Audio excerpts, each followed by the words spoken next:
গত বছরেই আমাদেরকে কার্তিক দিয়েছিল, মানে আমাদের বিয়ের আগেই আমাদের বাড়িতে কার্তিক পড়ে গিয়েছিল। কিন্তু সেবারে তো আর এত জাঁকজমক করে পুজো হয়নি, কারণ না ছিলাম আমি আর না ছিল আমার হাজব্যান্ড, কারণ ও ওর অফিসের জন্য বাইরেই ছিল, বাড়িতে তো সেভাবে আসতেও পারিনি। তাই এবছরে নিজে ছুটি নিয়ে নিজের হাতে সমস্ত কিছু সাজিয়েছে গুছিয়েছে। আর ওর এই প্যান্ডেল করা, লাইটিং, এই সমস্ত কিছুতে কিন্তু ওকে হেল্প করেছে ওর দাদা, ওর ভাইয়েরা, ওর বোনেরা সকলে মিলে। আর সবাই মিলে হেল্প করেছে বলেই এত তাড়াতাড়ি একদিনের মধ্যে এই ছোট্ট পাড়া প্যান্ডেলটা করা সম্ভব হয়েছে। না হলে এই একটা ছোট প্যান্ডেলের পেছনে যে কতটা খাটনি ছিল সেটা আমি নিজের চোখে দেখেছি। আর কথায় আছে 10 মিলে করি কাজ, হারি জিতি নাহি লাজ। ঠিক একইভাবে এতজন মিলে কাজ করার ফলেই কিন্তু কাজটা খুব তাড়াতাড়ি কমপ্লিট হয়ে গেছে। আর এখানে বামুন জেঠুও চলে এসেছে, আর বামুন জেঠু এসেই এখানে ঘরটা পাতার জন্য ঘট পাতার জায়গাটাকে রেডি করে নিচ্ছে। আর আমাদের যে ঠাকুরটা দেখতে পাচ্ছ, এই ঠাকুরটা আমার বাড়ির পাশে একজন আছে, সেই কাকু বানিয়ে দিয়েছে।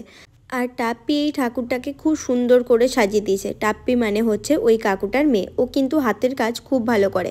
ও আইব্রো ভাতের থালা সাজানো, ছাদনার তলাতে আলপনা দেওয়া, আরও নানান রকমের বিয়েতে যে সমস্ত আলপনা বা নকশার কাজগুলো হয়ে থাকে সেই সমস্তই কিন্তু ও করে থাকে।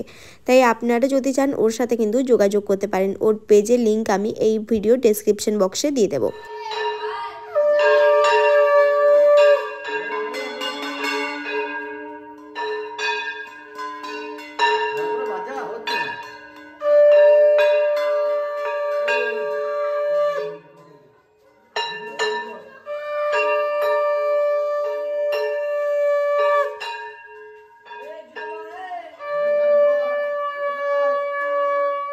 সকলে মিলে তো ঘট আনতেও চলে গেছে, আর এদিকে কিন্তু বড়দা ছোড়দা ওরা মিলে বাজিও ফাটাচ্ছে। দেখতে কিন্তু বেশ ভালো লাগছে, তবে ওদের কাছে এটা আনএক্সপেক্টেড। আর এইদিকে এসব করতে করতে বামুন জেঠু আবার পুজোর এখানে চলে এসেছে আর পুজোতেও বসে পড়েছে।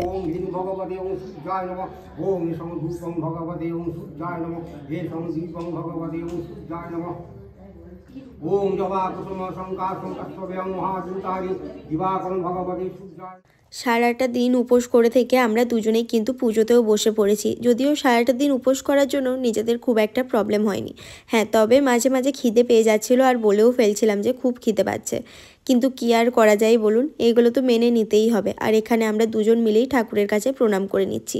ঠাকুরের কাছে তো আর নিজেদের চাওয়ার মতো কিছু নেই, ঠাকুর যাতে ভালো থাকে, মানে যে আসবে আমাদের কাছে সে যাতে ভালো থাকে, সুস্থ থাকে, এইটুকুই চাওয়া আমাদের দুজনেরই। কারণ কার্তিক ঠাকুরের কাছে এর বেশি আমাদের নিজেদের জন্য চাওয়ার সত্যি আর কিচ্ছু ছিল না। এটা যেহেতু আমাদের এবছরের প্রথম কার্তিক পুজো, তাই আমাদের দুজনের কাছে কিন্তু এই পুজোটা ভীষণভাবে স্পেশাল ছিল। দেখতে দেখতে কিন্তু পুজোও কমপ্লিট হয়ে এসেছে এখানে। আর বামুন জেঠুও একটু তাড়াহুড়ো করছিল, তার কারণ হচ্ছে এই একটা পুজোর দিন এতটাই বামুনদের চাপ থাকে, সেটা সত্যি তাদেরকে না দেখলে বোঝাই যাবে না। এক দিনে কম করে 10-12টা বাড়িতে পুজো করতে হয়েছে এই জেঠুকে, তাই তাড়াতাড়ি করাটাও খুব স্বাভাবিক ব্যাপার। আর এখন হোম হবে। আমার গলার অবস্থা খুবই বাজে, কারণ আমার সর্দি কাশি এমন কিছু বাদ নেই যেটা আমার হয়নি। আর এখানে দেখতে পাচ্ছেন আমাদের দুজনের মাথাতেই ঢাকা দেওয়া আছে, কারণ বামুন জেঠু বলেছিল যে দুজনকেই মাথায় ঢাকা দিতে, আর ও কিছু না পেয়ে বড়মা চাদরটাই নিজের মাথায় ঢাকা দিয়ে দিয়েছে। কী আর করবে বলুন তো। তারপরে বামুন জেঠুকে বলেছিল যে আপনার মাথার মতো ওরকম পাগড়ি কি আছে, তাহলে আমায় একটা দিন, আমি ওটাই বাঁধবো।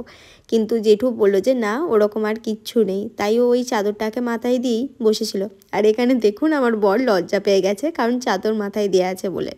গলার অবস্থা খারাপ থাকার জন্য ভয়েসটা হয়তো একটু বেশিই ক্যারক্যারে লাগছে। তবে ভয়েসটা ক্যারক্যারে লাগছে বলে কিন্তু ভিডিওটা দেখবে না, এটা করো না। কারণ আমার প্রত্যেকটা ভিডিওই খুব ইন্টারেস্টিং থাকে, আর এটাও খুব ইন্টারেস্টিং, কারণ সকলে মিলে একসাথে পুজো করেছি, ইন্টারেস্টিং তো হতে বাধ্য। তবে এই যে ভিউজ আসছে না, এটা আমার কপাল খারাপ ছাড়া আর কিছুই হতে পারে না, কারণ সবার কপালে বোধহয় সবটা থাকে না।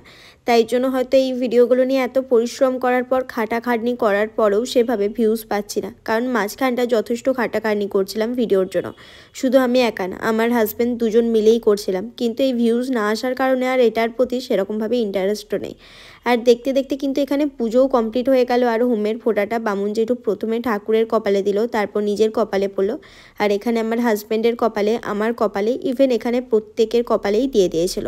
এখানে শুধু আমাদের দুজনের ভিডিওটাই ক্লিপের মধ্যে আছে। তো চলো, ভিডিওটা যদি ভালো লাগে তাহলে কিন্তু অবশ্যই একটা লাইক করবে, কমেন্ট করবে, শেয়ার করবে, সাবস্ক্রাইব করবে। আর ফেসবুক পেজ থেকে দেখলে পেজটিকে ফলো করে দিও।